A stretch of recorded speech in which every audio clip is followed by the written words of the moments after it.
Sebelum sahabat menonton videonya, jangan lupa sahabat untuk klik tombol subtitle agar sahabat dapat membaca teks dari video ini. Oke, kita lanjut ke videonya.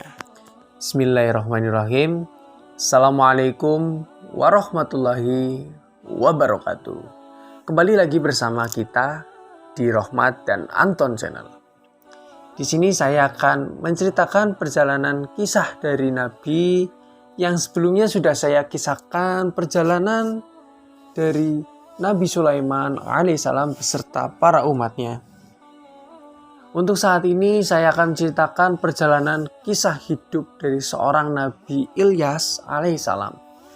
Akan tetapi sebelum sahabat semuanya melanjutkan ke video ceritanya, jangan lupa sahabat untuk tonton sampai habis video ini agar sahabat semuanya tidak gagal paham dalam video dari cerita ini.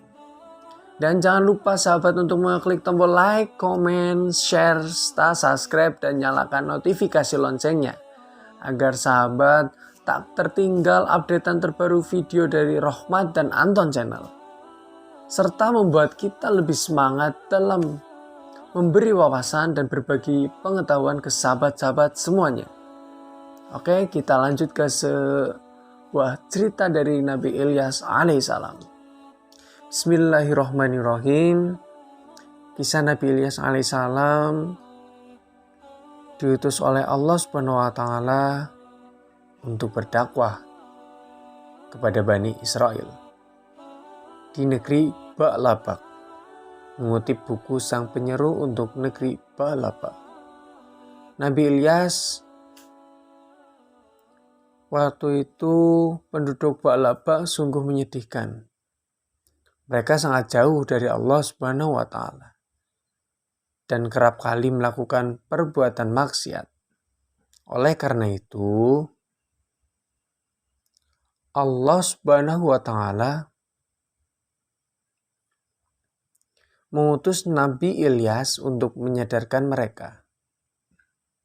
Dakwah Nabi Ilyas tidak mendapatkan perhatian dari penduduk setempat. Penolakan demi penolakan diterimanya selama berdakwah. Namun, Nabi Ilyas tidak menyerah dan tetap melanjutkan perjuangannya.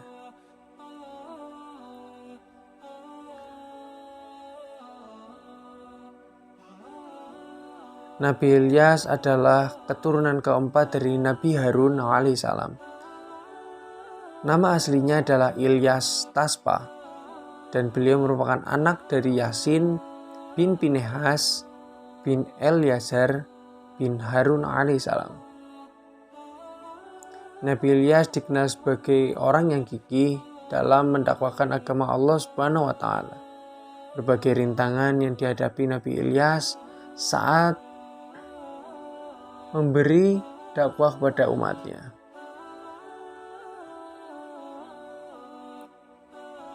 Nabi Ilyas bercerita tentang azab yang menimpa kaum-kaum terdahulu.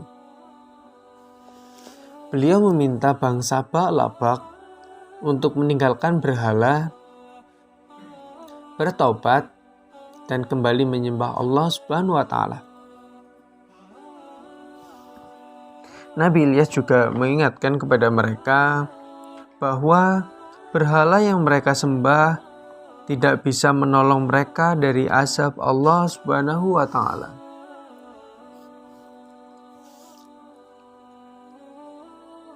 Namun, kehadiran Nabi Ilyas tidak disambut dengan baik.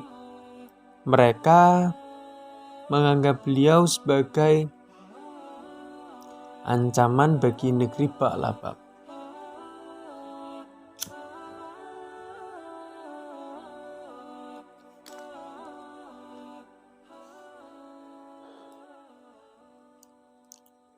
Pada akhirnya, Nabi Ilyas diusir dari negeri tersebut. Nabi Ilyas pun pergi ke suatu tempat hingga akhirnya bertemu dengan Nabi Ilyasa alaihissalam. Saat bertemu Nabi Ilyasa sedang dalam keadaan sakit keras, kemudian atas izin Allah, Nabi Ilyas menyembuhkan Nabi Ilyasa dan menjadikan beliau sebagai muridnya.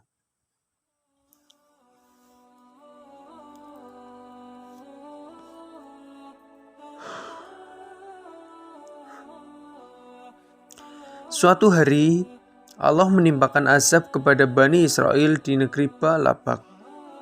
Mereka dilanda kekeringan. Kekeringan itu sangat lama yang menimbulkan banyak masalah di negeri tersebut. Raja di negeri tersebut memerintahkan penduduknya untuk menyembah berhala dan memohon kepadanya agar azab ini cepat berlalu. Namun berhala tidak mampu menghentikan kekeringan. Dan kemudian Nabi Ilyas pun kembali ke negeri Ba'labak dan mulai melanjutkan dakwahnya. Waktu berlalu dan dakwah Nabi Ilyas mulai didengar oleh penduduk setempat.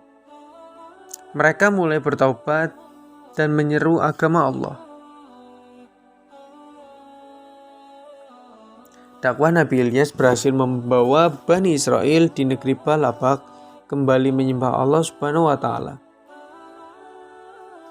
Kisah ini diabadikan dalam Al-Quran, yaitu dalam surat As-Saffat ayat 123-132 yang berbunyi, "Dan sesungguhnya Ilyas benar-benar termasuk salah seorang rasul-rasul ketika ia berkata kepada kaumnya,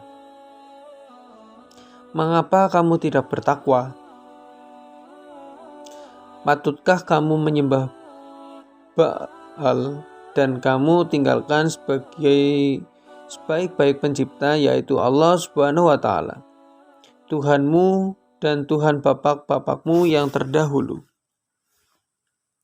Maka mereka mendustakannya.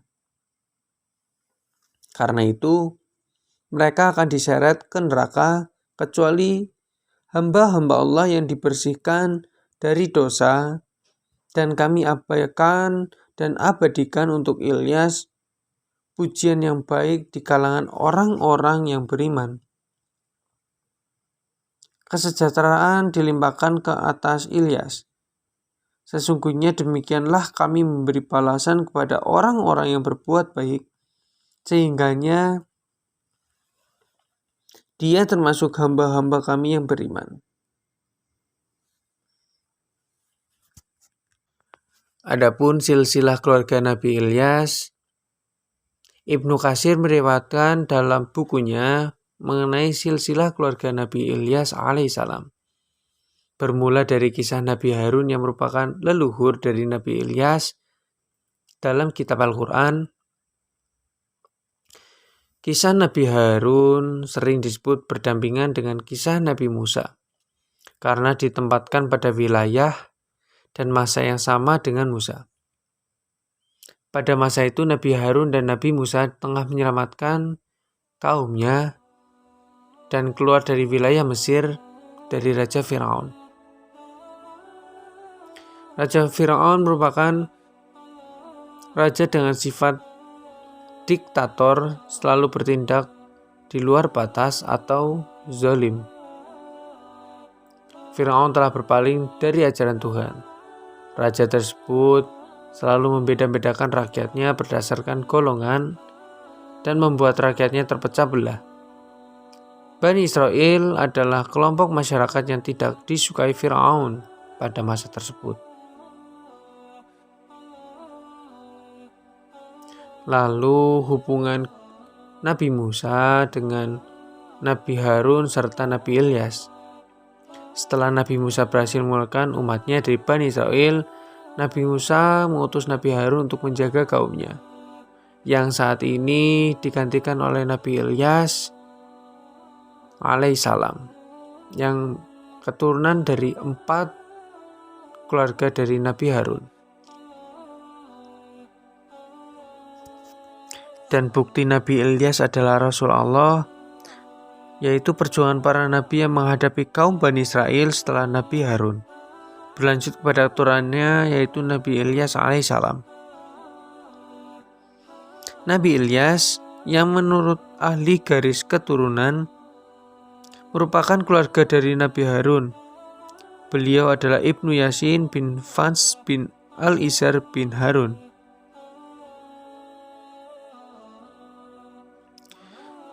Yaitu terdapat dalam Quran As-Saffat 123-132 yang menceritakan bahwasanya Nabi Ilyas merupakan keturunan dari Nabi Harun alaihissalam.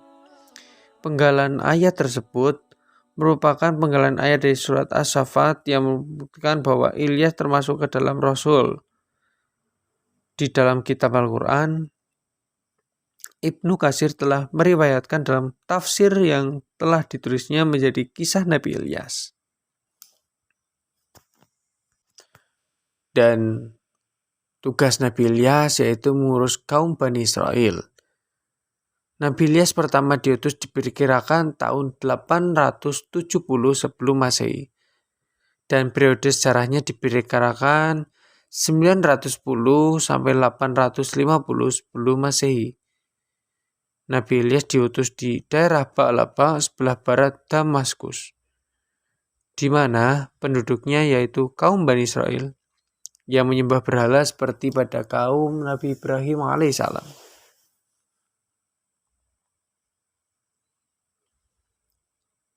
Nama kota Ba'laba atau disebut juga dengan Ba'labek berasal dari nama berhala yang disembah kaum Bani Israel. Berhala tersebut bernama Ba'la yang merupakan patung yang terbuat dari emas. Nabi Ilyas diutus oleh Allah Subhanahu wa taala untuk memerintahkan kepada kaum Bani Israel untuk meninggalkan berhala dan menyembah kepadanya. Namun, raja dan kaum Bani Israel pada masa itu menolak seruan Nabi Ilyas karena mereka lebih mempercayai berhala. Mereka kemudian mempercayai berhala dan menentang Allah yang disembah oleh Nabi Ilyas alaihissalam untuk mendatangkan bencana sebagai bukti bahwa Tuhan yang Nabi Ilyas sembah benar-benar ada. Kaum Bani Israel yang bersekongkol agar dapat mengusir Nabi Ilyas dengan melempari batu dan diancam untuk dibunuh. Karena ancaman yang diberikan kaum Bani Israel, Nabi Ilyas terpaksa meninggalkan perkampungan itu dan berpindah-pindah tempat. Lalu ia kemudian memutuskan bersembunyi di sebuah gua. Selama berada dalam gua, Allah memberikan bantuan berupa burung gagak yang membawa makanan untuk dimakan oleh Nabi Ilyas. Bencana pun datang kepada kaum Bani Israel di kota Ba'laba. Bencana kekeringan telah merenggut nyawa dan penduduk satu demi satu. Bencana tersebut telah membuat kekacauan di kota Ba'laba. Binatang ternak pun ikut menjadi korban dalam bencana itu. Bani Israel meyakini bahwa bencana itu merupakan bencana yang ditimpakan Baal karena Nabi Ilyas telah berdakwah ke kota tersebut. Bani Israel bersama raja bersepakat untuk mencari Nabi Ilyas serta mengusir dari kota Ba'laba.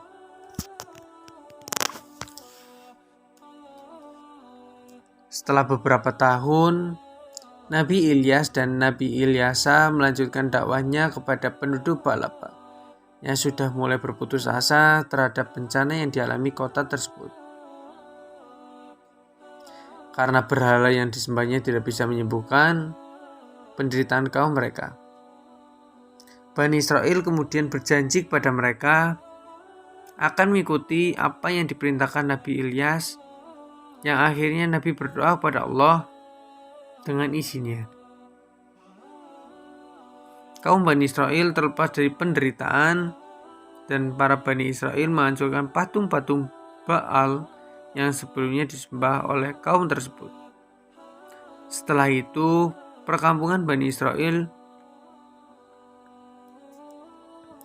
lalu Nabi Ilyas bersama Nabi Ilyasa melanjutkan dakwahnya yang pada akhirnya kaum Bani Israel kembali lagi untuk menyembah dan mengikuti ajaran Nabi Ilyasa untuk berdakwah dan mengikuti ajaran Allah Subhanahu wa Ta'ala.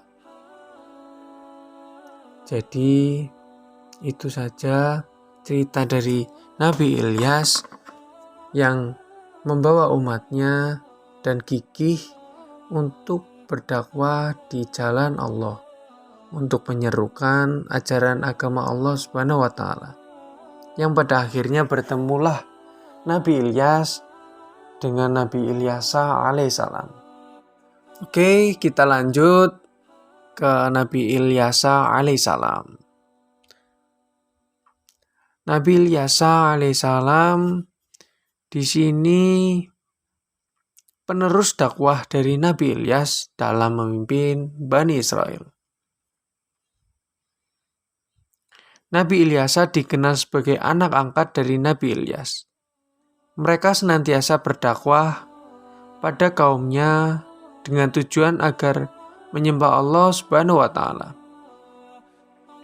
Meski tak banyak dikisahkan, namun perjalanan Nabi Ilyasa dalam melakukan dakwahnya begitu inspiratif. Sikapnya menjadi pemimpin pun patut menjadi teladan.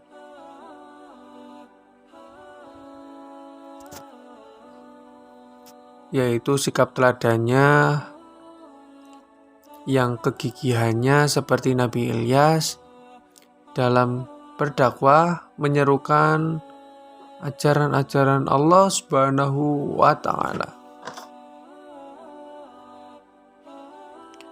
Di sini kisah Nabi Ilyas saat bersembunyi di rumah Nabi Ilyas. Dari silsilah keluarga yang dapat dilihat, diketahui bahwa Nabi Ilyasa merupakan anak kandung dari Asbat. Namun, Nabi Ilyas menjadi Nabi Ilyasa sebagai anak angkat. Karena itulah kisah Nabi Ilyasa erat kaitnya dengan Nabi Ilyas. Yang sebenarnya Nabi Ilyasa adalah murid dari Nabi Ilyas, yang pada waktu itu Nabi Ilyas mengangkat Nabi Ilyasa sebagai muridnya dan mengangkatnya sebagai anaknya. Dalam beberapa riwayat pernah dijelaskan bahwa Nabi Ilyas sempat dikejar oleh kaumnya yang durhaka. Mereka yang tak patuh pada Nabi Ilyas pun mendapat azab berupa kemarau panjang. Ketika segerombol kaum durhaka mengejarnya, Nabi Ilyas bersembunyi dalam rumah Nabi Ilyasa alaihissalam. Saat itulah Nabi Ilyas bertemu Nabi Ilyasa yang masih sangat belia namun menderita penyakit keras. Melihat kondisi Nabi Ilyasa yang sangat sakit dan tengah sakit, Nabi Ilyas pun memohon pada Allah untuk menyembuhkan Nabi Ilyasa. Setelah kejadian itu, hubungan Nabi Ilyas dan Nabi Ilyasa semakin dekat. Nabi Ilyas juga selalu mengajak Nabi Ilyasa ketika berdakwah tentang ajaran Allah Subhanahu wa Ta'ala. Dan Nabi Ilyasa berperan penting dalam dakwah menyeru Bani Israel untuk meneruskan dan memimpin Bani Israel yang sebelumnya oleh Nabi Ilyas alaihissalam. Setelah Nabi Ilyas wafat, banyak kaum Bani Israel yang semula telah dituntun untuk ke jalan yang benar oleh Nabi Ilyas menjadi kembali durhaka dan menyekutukan Allah Subhanahu wa Ta'ala. Setelah itu, Nabi Ilyasa juga baru menyadari bahwa manusia adalah makhluk yang begitu mudah lalai dalam kembali ke jalan sesat. sepeninggalan Nabi Ilyas tak gentar dengan berbagai rintangan. Nabi Ilyas berusaha membalikan kaumnya ke jalan yang benar. Lalu Nabi Ilyas terus menyeru menyembah Allah kepada kaumnya. Nabi Ilyas juga selalu mengingatkan kaumnya tentang adanya hari akhir beserta surga dan neraka. Tak hanya itu, Nabi Ilyas juga menjadi raja dan pemimpin yang arif serta bijaksana.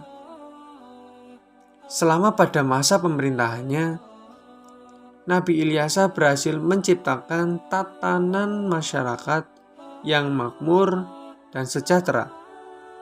Menurut beberapa riwayat dan banyak dugaan bahwa Nabi Ilyas adalah raja yang menyerahkan kerajaannya pada Nabi Zulkifli alaihissalam.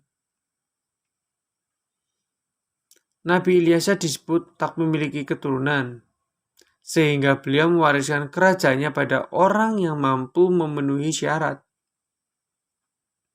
Beliau mengumumkan akan memberikan tahta pada orang yang sanggup berpuasa saat siang hari, beribadah pada malam hari, dan tak pernah marah. Wallahu a'lam bishawab. Dan hikmah dari kisah Nabi Ilyas yaitu sebagai berikut. Hikmah yang dapat kita ambil dari kisah Nabi Ilyas ini adalah sebagai berikut. Nabi Ilyas merupakan sosok seorang pemimpin yang baik, adalah yang mampu menciptakan masyarakat rukun, damai, dan makmur di bawah lindungan Allah Subhanahu wa Ta'ala. Belajar mengerti pentingnya mematuhi pemimpin semasa Nabi Ilyas hidup. Bani Israel selalu patuh dan menuruti segala perintah yang diserukan kepadanya, sehingga mereka hidup aman dan makmur. Setiap umat yang durhaka kepada Allah Subhanahu wa Ta'ala pasti akan menerima azab, kemudian digantikan oleh umat yang lainnya. Setelah Nabi Ilyas alaihissalam meninggal, Allah Subhanahu wa Ta'ala mengutus Nabi Yunus alaihissalam kepada Bani Israel. Lalu Bani Israel dipimpin oleh Nabi Yunus alaihissalam. Maka dari itu, pelajaran yang dapat kita ambil, kita petik dari kisah Nabi Ilyas yaitu kegigihannya dalam melanjutkan dakwah dari sang ayah angkatnya yaitu Nabi Ilyas alaihissalam. Mungkin dapat kita teladani dari sikapnya yang baik, ramah, serta gigih dalam memberi dakwah kepada kaum-kaumnya yang waktu itu sempat durhaka dan kembali lagi ke jalan yang maksiat dan sesat. Dengan penuh sabar dan pengorbanan Nabi Ilyas, akhirnya kaum Bani Israel yang durhaka itu kembali untuk mengikuti jalan Allah Subhanahu wa Ta'ala, dan Nabi Ilyas sangatlah bangga kepada kaumnya dan bersyukur kepada Allah bahwasanya ia dapat meneruskan jejak dakwah dari Nabi Ilyas alaihissalam. Dan di dalam Al-Quran, Nabi Ilyas alaihissalam disebutkan sebanyak 2 kali, yakni dalam surat Al-An'am ayat 86 dan surat Syad ayat 48. Yang berbunyi surat Al-An'am ayat 86 sampai 87. Dan Ismail, Al-Yasa, Yunus dan Lut masing-masing kami lebihkan derajatnya di atas umat di masanya. Dan kami lebihkan pula derajat sebagian dari bapak-bapak mereka, keturunan dan saudara-saudara mereka. Dan kami telah memiliki dan untuk memilih mereka untuk menjadi nabi-nabi dan rasul, dan kami menunjuk mereka ke jalan yang lurus. Quran Surat Al-An'am ayat 86-87. Sementara itu dalam Quran Surat Sad ayat 48, Nabi Ilyasa alaihissalam disebut bersama dengan Nabi Ismail alaihissalam dan Zulkifli alaihissalam, yang artinya, dan ingatlah akan Ismail, Ilyasa, dan Zulkifli. Semuanya termasuk orang-orang yang paling baik. Quran Surat Sad ayat 48.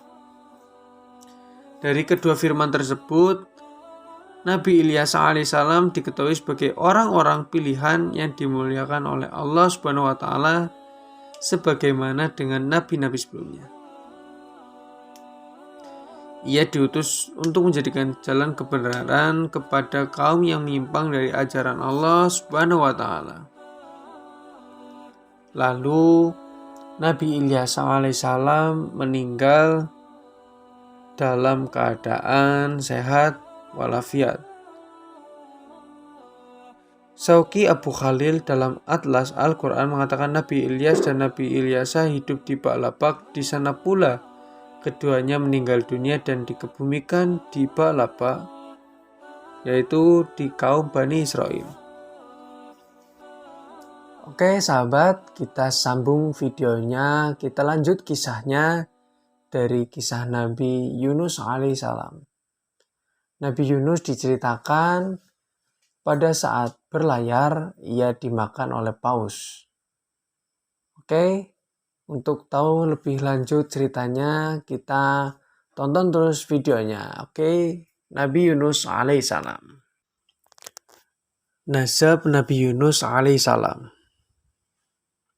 Kisah Nabi Yunus alaihissalam kita awali dengan garis keturunan atau nasabnya, yaitu Ibnu Sa'd mengatakan bahwa Yunus bin Matta dari keturunan Benyamin bin Yakub bin Ishak bin Ibrahim Yunus. Sekitar 820-750 sebelum Masehi adalah salah seorang nabi dalam agama Samawi atau Islam Yahudi Kristen yang disebutkan dalam Al-Quran dalam surah Yunus dan dalam Alkitab dalam kitab Yunus. Ia ditugaskan berdakwah kepada orang Assyria di Nimawa, Irak. Namanya disebutkan sebanyak 6 kali di dalam Al-Quran dan wafatnya di Niwa, Irak. Kisah Nabi Yunus alaihissalam berdakwah di Nimawa. Dalam kisah Nabi Yunus alaihissalam disebutkan bahwa Yunus bin Matta semula adalah seorang rasul yang dikirim kepada Bani Israel, yang dirinya menegaskan berulang-ulang bahwa akan ada bencana besar apabila Bani Israel tidak mau bertobat. Ketika Yunus sangat yakin bahwa ada bencana besar segera menimpa Bani Israel, pada akhirnya ia mendapati banyak orang-orang di antara Bani Israel bertobat karena ada nabi lain yang berhasil mengajak mereka meninggalkan berhala-berhala. Yunus pun menganggap dirinya sendiri sebagai seorang pendusta dan penjahat yang telah mengancam Bani Israel.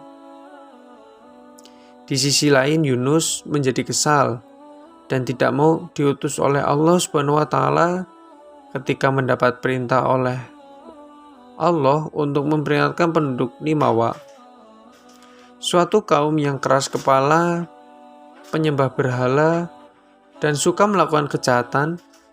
Yunus pun meninggalkan Bani Israel dalam keadaan marah dan malu dan ingin pergi sejauh mungkin.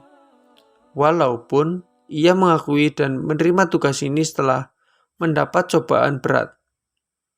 Secara berulang kali Yunus memperingatkan mereka. Akan tetapi mereka tidak mau berubah, apalagi karena Yunus bukan dari kaum mereka. Hanya ada 2 orang yang bersedia menjadi pengikutnya, yaitu Rubil dan Tanuh.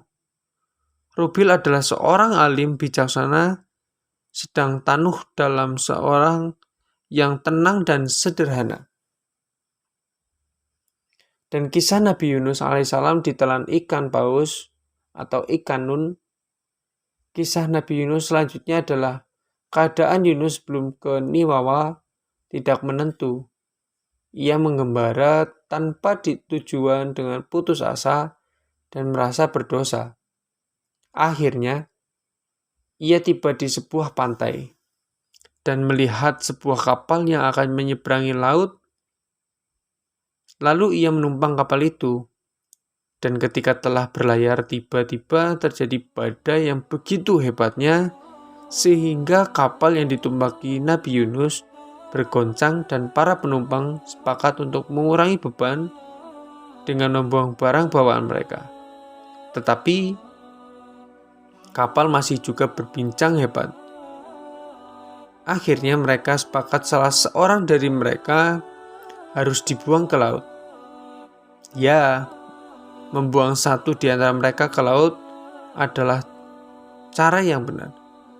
Undian pertama jatuh pada Yunus. Namun, undian diulang karena penumpang merasa Yunus tidak layak dibuang. Sedang ia orang yang mulia, tapi pada pengulangan yang kedua dan ketiga, tetap nama Yunus yang keluar. Yunus sadar itu adalah kehendak Allah Subhanahu wa Ta'ala. Ia kemudian rela menjatuhkan diri ke laut. Allah kemudian mengirimkan ikan nun atau ikan paus untuk menelan Yunus. Di dalam perut ikan nun, Yunus bertobat meminta ampun dan pertolongan Allah. Ia bertasbih selama 40 hari dengan berkata, La ilaha illa anta subhanaka inni kuntu minal dzalimin. Tiada Tuhan melainkan Engkau, Maha Suci Engkau. Sesungguhnya aku adalah orang yang telah berbuat dolim. Allah mendengar doa Yunus dan memerintahkan ikan nun mendamparkan Yunus di sebuah pantai. Allah yang Maha Penyayang menumbuhkan pohon labu agar Yunus yang kurus dan lemah tak berdaya dapat bernaung dan memakan buahnya. Setelah ia pulih, diperintahkan ke Nimawa, di mana penduduk Nimawa yang beriman kepada Allah. Yunus kemudian mengajari mereka tauhid dan menyempurnakan iman mereka. Diketahui, ikan paus tidak punya gigi taring. Mereka makan dengan cara menghisap sejumlah besar air dan menyaring hewan-hewan kecil seperti plankton untuk memenuhi perutnya. Air yang terserap itu lalu disemburkan melalui bagian atas tubuh paus, yang ketika ikan paus muncul ke permukaan. Ikan paus juga setiap setengah jam sekali akan muncul ke permukaan untuk mengambil oksigen dan menyimpannya dalam jumlah besar untuk bernafas selama setengah jam ketika menyelam di dalam air. Jadi Yunus tidak adakah tercerna oleh ikan paus, dan Nabi Yunus mendapatkan pasokan oksigen ketika paus naik ke permukaan dan menyimpan oksigen dalam jumlah yang cukup banyak. Kisah penduduk Nimawa yang bertobat. Selanjutnya adalah peninggalan Nabi Yunus. Kaum Nimawa gelisah karena mendung gelap, binatang peliharaan mereka gelisah, wajah mereka pucat pasi, dan angin bertiup kencang yang membawa suara bergemuruh. Mereka takut ancaman Yunus benar-benar terjadi atas mereka. Akhirnya mereka sadar bahwa Yunus adalah orang yang benar-benar dan ajaran Islam dari Allah Subhanahu wa Ta'ala. Mereka kemudian beriman dan menyesali perbuatan mereka terhadap Yunus. Mereka lari tunggang-langgang dari kota mencari Yunus sambil berteriak, meminta pengampunan Allah atas dosa mereka Allah yang Maha Pemaaf pun mengampuni mereka dan segera seluruh keadaan pulih seperti sedia kala. Penduduk Nimawa kemudian tetap berusaha mencari Yunus agar ia bisa mengajari bahwa ada penuntun mereka di jalan yang benar.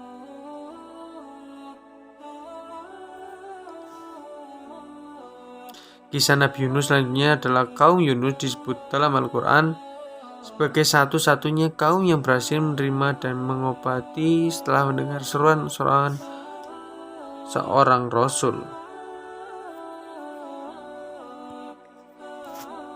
Mungkin itu saja yang dapat saya sampaikan. Bila ada tutur kata yang kurang berkenan di hati para sahabat, dan semoga video ini, tayangan ini dapat bermanfaat bagi kita semua.